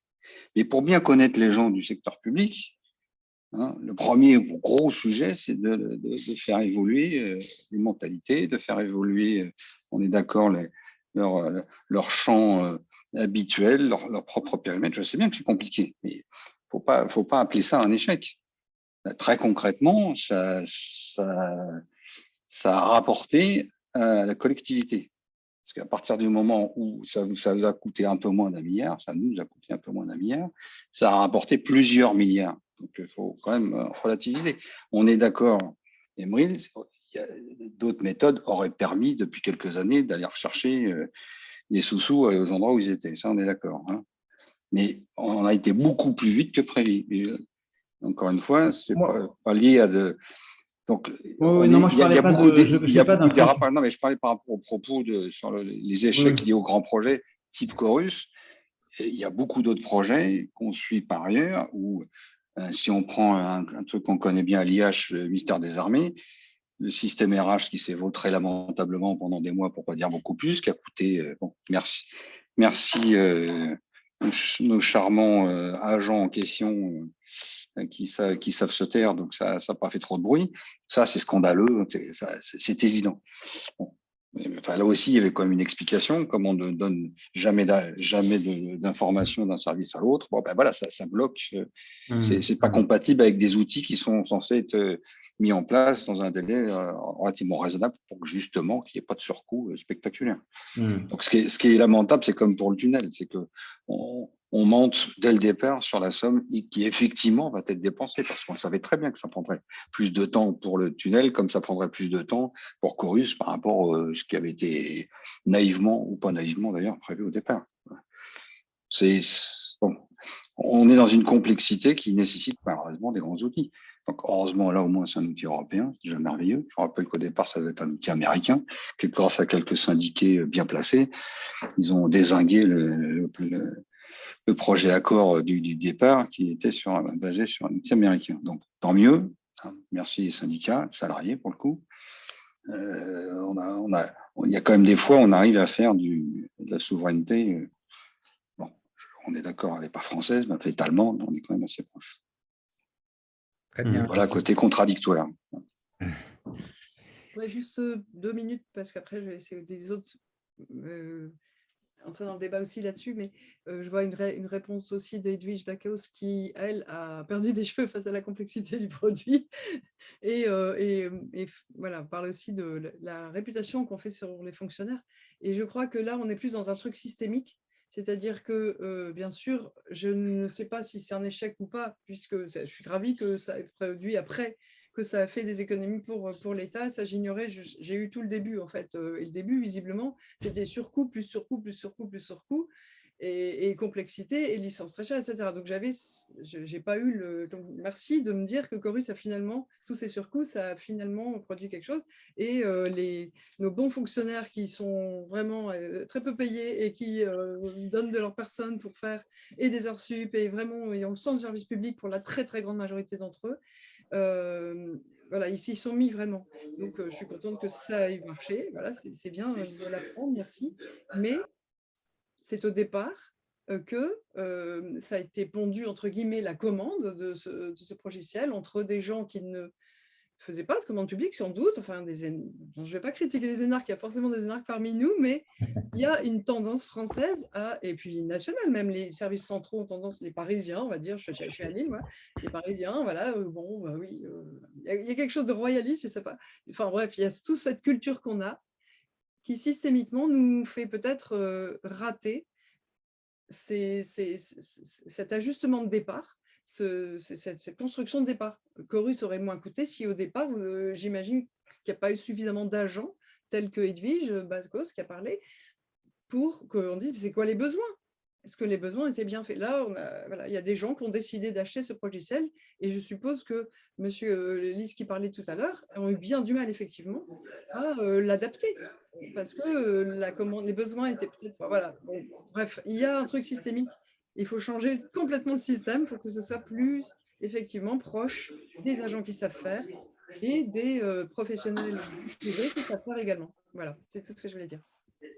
Non, mais vous avez tout à fait raison. Hein. Quand je disais, rassurez-vous, dans beaucoup de grands comptes, qu'ils soient de droit privé ou de droit public, ça ne change rien. Quand effectivement, il n'y a pas eu une préparation en amont du personnel, et nous, on le regrette, hein, quand on est consultant et qu'on soit consultant de grand cabinet ou indépendant, comme quelques-uns d'entre nous, c'est pareil.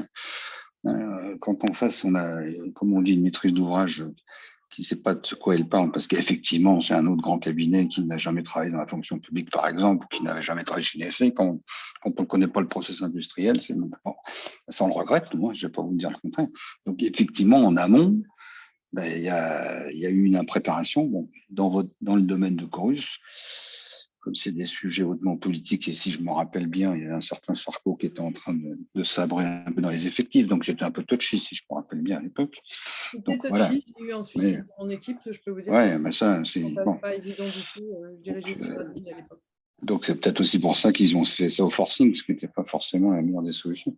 Donc, évidemment on est bien tout à fait d'accord. De toute manière, au bout, c'est les utilisateurs qui vont s'approprier l'outil. Donc, ça n'a aucun sens. Bon, voilà. Maintenant. Pas seulement la préparation. C'est aussi la considération. Myriam, oui.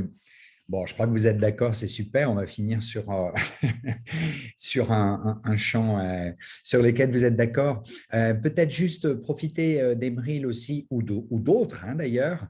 Je vois qu'il y avait une remarque, Emeril, bon, je ne connais pas son nom, mais en tout cas, Vuilkemin, qui a dû nous quitter, mais qui disait qu'en matière de droit et de protection juridique, le problème avec les US, c'est l'extraterritorialité du droit US qui, effectivement, permet, nonobstant les législations européennes, de se passer de notre accord et qui peuvent rendre accessibles des données à la NSA, etc. Je le cite lui, hein, ce n'est pas mon point de vue. Mais je ne suis pas loin d'être peut-être d'accord avec lui. Qu'est-ce que vous lui répondez ? Non, je pense qu'il a raison. Enfin, là, on est dans un rapport de force géopolitique vis-à-vis des États-Unis. De leur dire, votre Cloud Act, ça n'est pas possible. Ou pas, mais on y perdra. Enfin, je veux dire, dans tous les traités de commerce internationaux, ensuite, il y a ce qu'on gagne quelque part, on peut le perdre de l'autre côté.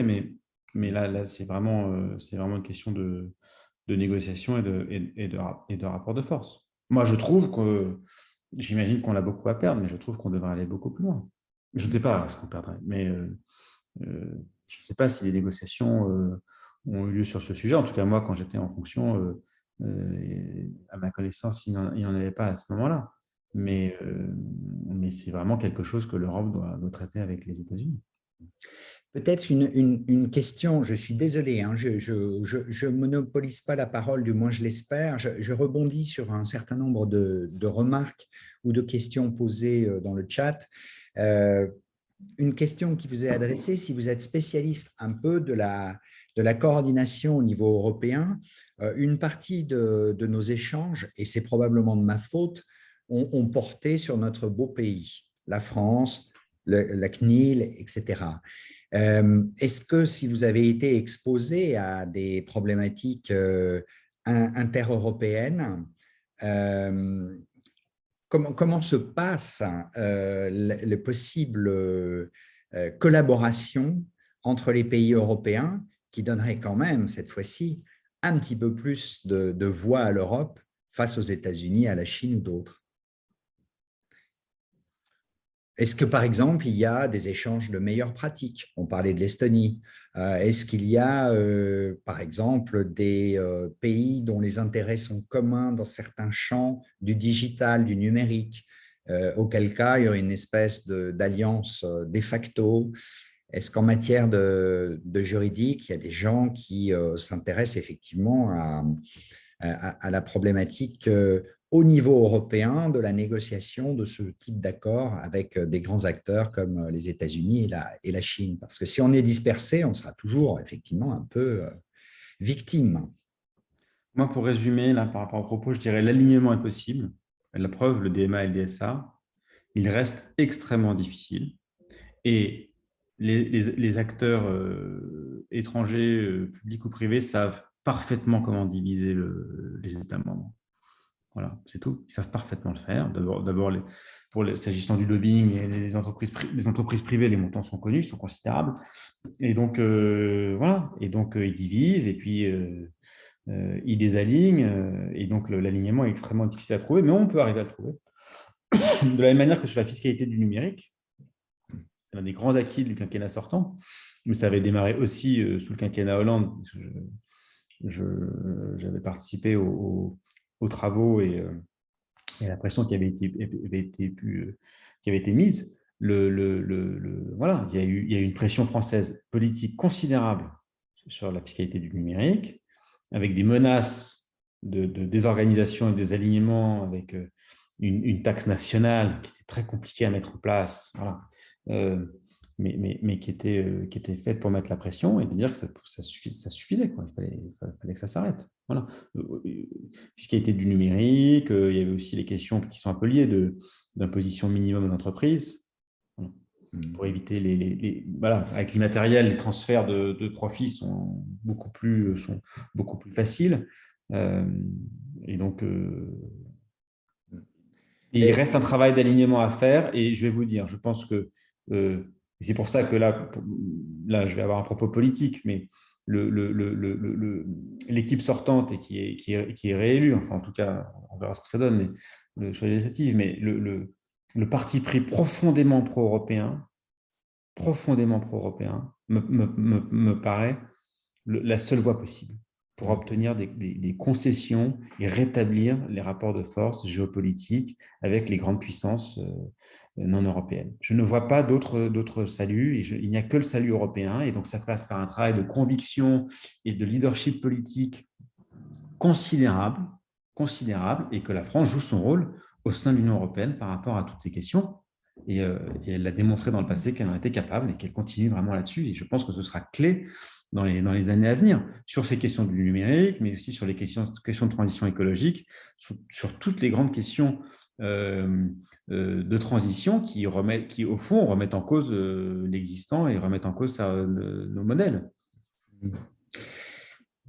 Marie Aguet, je vais vous laisser la parole dans une minute. Je voulais simplement que Philippe Coiffard, qui a fait une incursion là dans le chat, nous explique ce dont il s'agit éventuellement, puisque je crois que ça complète la discussion qui est amorcée à l'heure actuelle. Hein. Vous dites, Philippe, je vous laisse la parole si…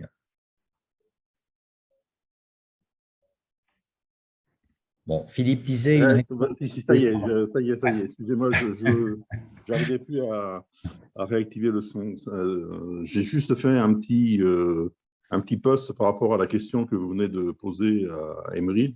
Il y avait un projet qui s'appelait EPI, pour European Payment Initiative, qui visait à créer un émetteur de cartes au sein de l'Europe pouvant concurrencer Visa et Mastercard. Et c'est un projet qui a été lancé en 2020 et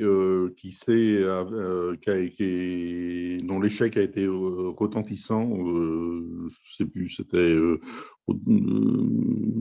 courant de cet hiver, où on a appris que le nombre de postulants, de candidats de pays ou d'établissements bancaires qui voulaient y participer était passé en l'espace de 6 mois de plus de 40 participants à 13. Et que, bien entendu, tout le projet était abandonné. Et en fait, je rejoins la conclusion que disait Emery Louang. Je suis tout à fait d'accord que au niveau des paiements, qui est ma partie, excusez-moi d'insister là-dessus, une solution européenne, c'est quelque chose de fondamental. Et je fais un certain nombre de formations. Quand on voit le déploiement, par exemple, du virement instantané en France comparé à ce qui se fait en Europe, voire dans le monde, et qu'on entend certaines grandes institutions françaises dire que le virement instantané à vision internationale, on verra ça en 2030, alors que d'autres pays travaillent déjà dessus. L'Espagne travaille avec le Brésil, le Portugal aussi. Dans les pays du Golfe, ils ont réussi à faire un virement instantané qui est immédiat, malgré qu'ils ont des monnaies différentes avec des règlements ils ont complexifié les choses, mais ils réussissent à faire du virement instantané. Et nous, en France, on n'y arrive pas. Vous pouvez m'expliquer pourquoi? Philippe, juste sur cette expérience que vous maîtrisez, que vous connaissez bien, de passage de 40 postulants à 13, il y a quelques explications majeures, là, sans trop développer, mais juste… Oui, parce qu'ils se sont lancés dans des réflexions qui étaient conduites essentiellement par, on va dire, par les banques françaises,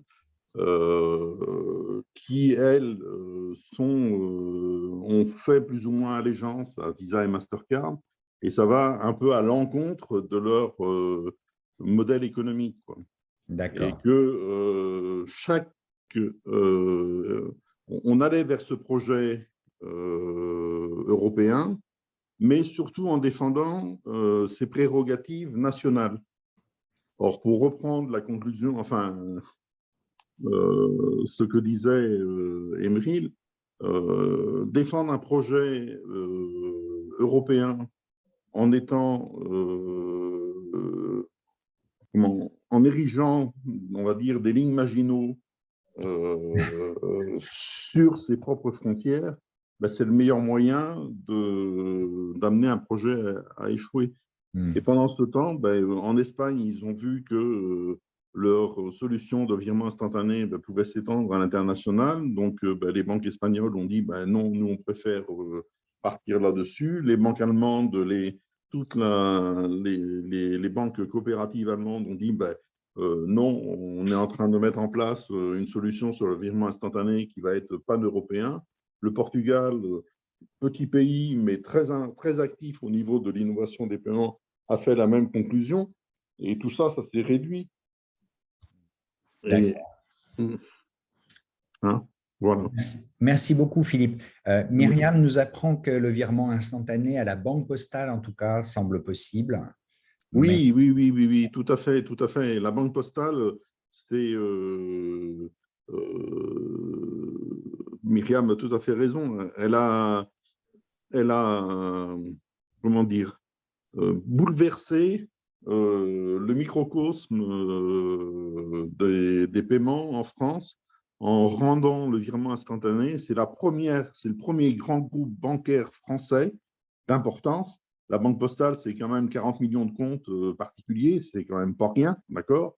Et ben, c'est la première à avoir lancé le virement instantané gratuit, d'accord? Alors que ben, les autres, la BNP, la Générale, le Lyonnais, le Crédit Agricole, etc., il faut payer de 0,90 à plus d'1 € pour émettre un virement instantané. Mais de quel droit? Mais il y a absolument, dans cette facturation du virement instantané, il n'y a absolument aucune réflexion, aucune, si ce n'est de limiter son déploiement. D'accord. Voilà. Merci beaucoup, Philippe, pour ce témoignage. Et puis, vous connaissez bien votre secteur, donc c'était très intéressant. Alors, peut-être pour finir la soirée, parce que le temps passe, Marie, on vous laisse la dernière question, poser une dernière question à Emeril. Je vais être très brève. Donc, si vous me permettez, 2 petites questions. Au niveau comment dirais-je, du numérique, vous n'avez pas abordé, mais je pense que c'est peut-être escient, le problème des ressources humaines. Parce que j'avais lu et j'avais croisé ces chiffres il y a 2 ans. Alors, est-ce qu'ils se sont toujours les mêmes? On manque d'ingénieurs, on manque d'opérateurs, on manque de techniciens. Pour faire fonctionner ce numérique, il faut beaucoup de personnes et au niveau des lycées, enfin bref, etc., de l'éducation, est-ce que vous avez des chiffres différents de ces 15 000 personnes qui nous manquaient encore il y a 2 ans? Ça, c'est la première question. Et la seconde, alors là, elle est différente. En matière de cyber, je dirais sécurité et défense, est-ce qu'effectivement, les applications du quantique vont pouvoir nous aider dans un avenir, je ne dis pas proche, mais enfin, en tout cas, pas trop éloigné? parce qu'en France, on a une relative encore avance au niveau de nos chercheurs qui n'ont peut-être pas encore été ponctionnés par la Silicon Valley. Donc voilà, c'est les 2 questions que je voulais poser. Merci beaucoup. Merci. Non, mais la question des ressources humaines, vous avez raison, elle est absolument clé. Il n'y a pas de réponse probablement univoque. Moi, ce qui m'avait frappé quand j'étais dans la Silicon Valley, c'est que les entreprises, les startups, les grandes entreprises en très forte croissance fonctionnaient toutes massivement avec des talents d'origine étrangère. Enfin, je veux dire, arrivés, formés, expérimentés aux États-Unis avec les bons visas. Voilà. Et puis, vous regardez aujourd'hui à la tête de Microsoft, à la tête de Google. Bon. Je ne crois pas que ce soit je crois que ce sont des personnes qui ne sont pas nées aux États-Unis, qui n'ont pas grandi aux États-Unis. Et d'ailleurs, dans toutes les boîtes, il y avait toujours un Français. Il y avait toujours un Français, et notamment un directeur technique, toujours. C'était hallucinant, enfin, vraiment, c'était caricatural. Il suffisait de trouver le Français dans la boîte pour pouvoir entrer en contact avec elle. Bon, c'est ce que c'était mon job quand j'étais à l'ambassade. Et donc, j'ai envie de vous dire, oui, il y a un aspect formation, et en même temps, l'injonction de former beaucoup plus de gens au numérique va vite trouver ses limites, parce que les gens restent souvent dans leur choix de formation. Donc, c'est un peu la poule et l'œuf. On sait qu'on a du mal à attirer dans les filières, etc. Puis on sait aussi que quand on forme des gens, il y en a quand même une partie qui partent. Bon. Donc, ça touche, de mon point de vue, aussi à la question de l'attractivité du territoire.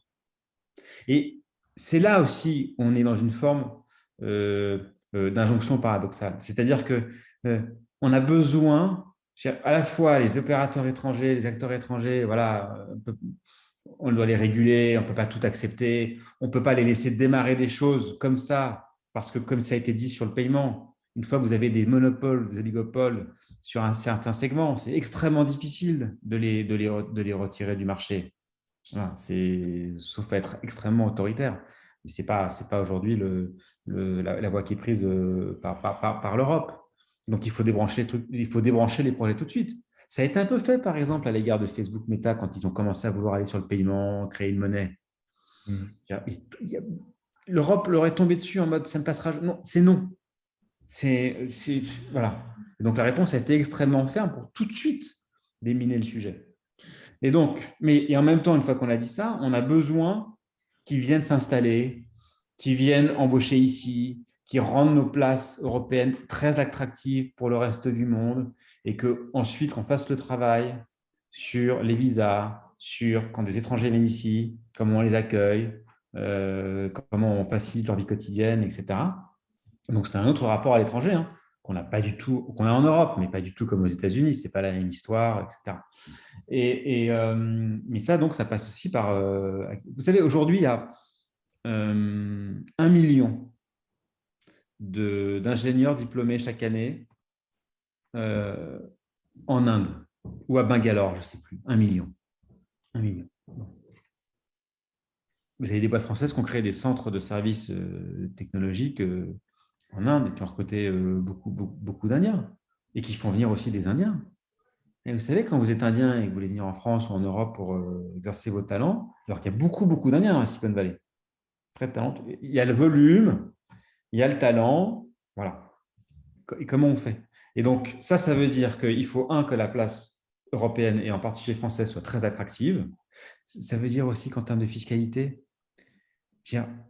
moi, je suis profondément socialiste et profondément distributif.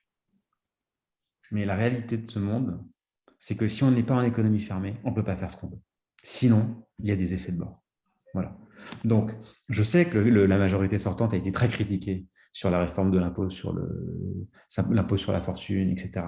Mais on ne peut pas se permettre de se singulariser négativement dans une économie aussi mondialisée et dans une liberté de circulation des capitaux et du talent humain aussi forte.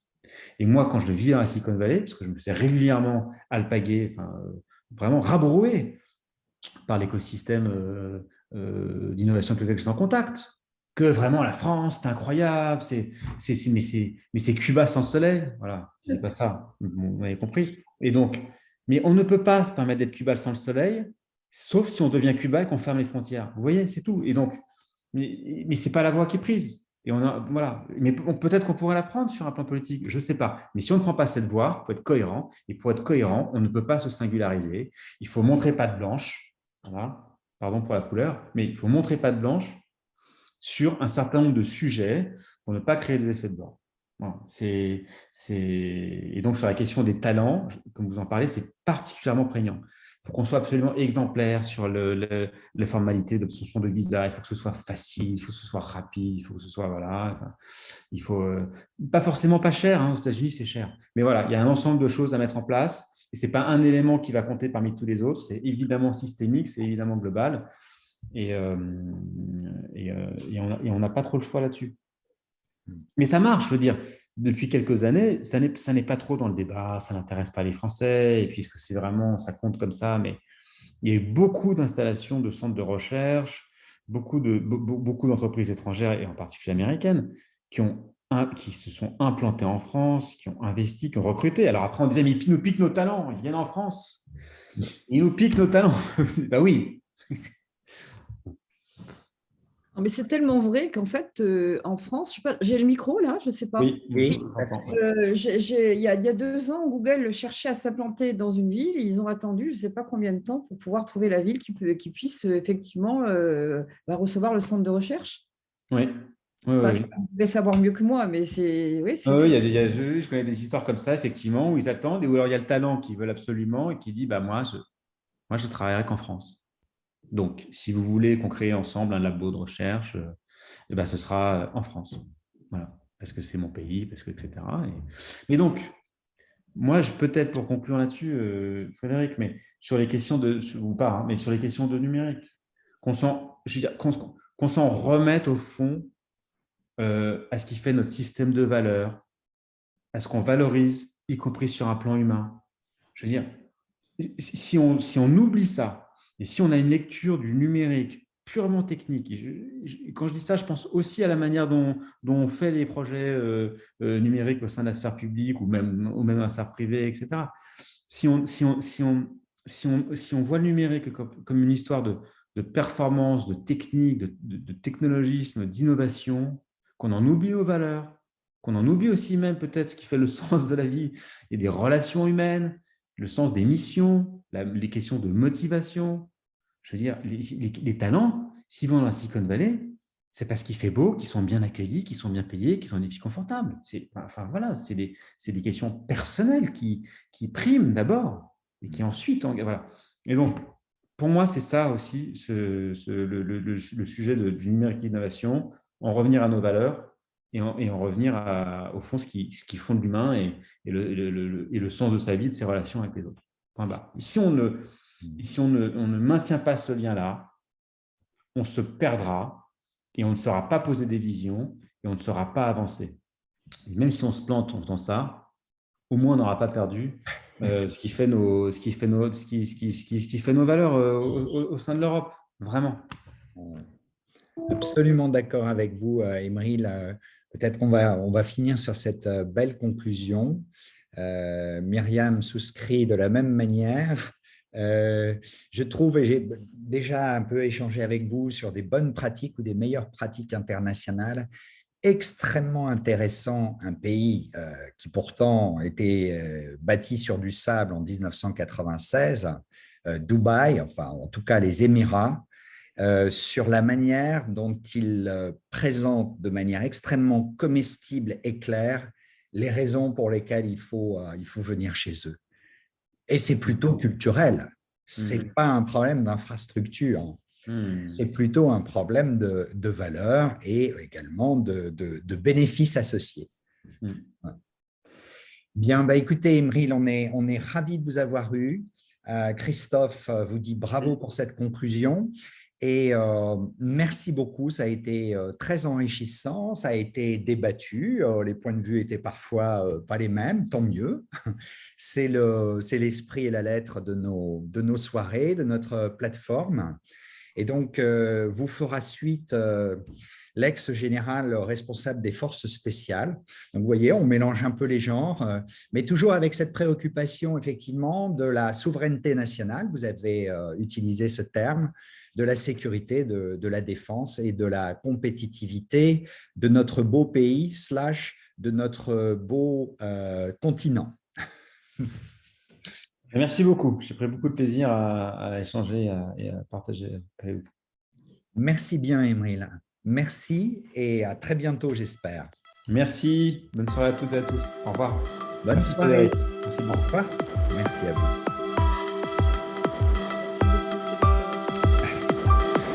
Merci Myriam. Bonne soirée.